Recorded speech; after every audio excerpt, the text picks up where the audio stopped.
Party శ్రేణులకి అదేవిధంగా Telugu Desam party అభిమానులందరికీ కూడా పేరు పేరు నమస్కారాలు. ఎన్నికలు అనేది నిర్వహించుకున్నాం, పోలింగ్ అయిపోయింది.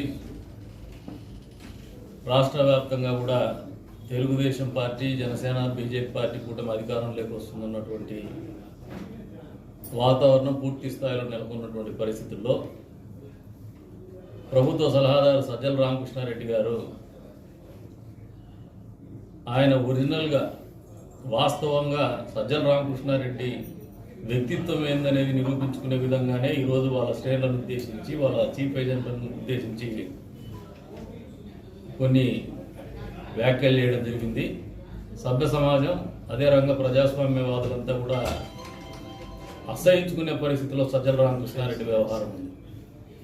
ఈ రోజున మామూలుగా గొంతు పెరుగుతోంది, గట్టిగా అరుస్తున్నారంటే ఓటమిని అంగీకరించేటువంటి పరిస్థితి, ఓడిపోతున్నామని తెలియకనే చెప్పుకునేటువంటి బాధ. ఆ బాధ, ఆ ఓటమిని తట్టుకోలేక సజ్జల రామకృష్ణారెడ్డి ఈ రకంగా రూల్స్ పాటించినటువంటి వ్యక్తులే వాళ్ళకు కావాలని వాళ్ళ ఒరిజినల్ క్యారెక్టర్ బయట పెట్టుకున్నాడు. మామూలుగా జగన్మోహన్ రెడ్డి గారు కావచ్చు, ఆయన బృందం కావచ్చు, ఆయన పార్టీ కావచ్చు, ఇప్పుడు కూడా రూల్స్ పాటించేటువంటి పార్టీ కాదు, నాయకులు కాదు. దానికి భిన్నంగా వాళ్ళ ఆలోచన కూడా చేయలేదు. కానీ తెలుగుదేశం పార్టీ కానీ, మనకు తెలుగుదేశం పార్టీలో చంద్రబాబు నాయుడు గారు, స్వర్గీయ నందమూరి తారక రామారావు గారు పార్టీ పెట్టిన తర్వాత సిద్ధాంతాలకు, క్రమశిక్షణకు మారుపేరుగా ఉన్నటువంటి పార్టీ తెలుగుదేశం పార్టీ. ఈ రోజున ప్రజాస్వామ్యవాదులకి తెలుగుదేశం పార్టీ కుటుంబ సభ్యులందరికీ కూడా, కదిరి నియోజకవర్గంలో ఉన్నటువంటి వాళ్ళందరికీ కూడా ఒకటే విజ్ఞప్తి చేస్తాం: చట్టబద్ధంగా పోదాం, చట్టాన్ని గౌరవిద్దాం. ఎన్నికలు నిర్వహించుకోగలిగినాం, ఎన్నికల్లో గెలవబోతున్నాం, ప్రభుత్వంలో భాగస్వాములు కాబోతున్నాం.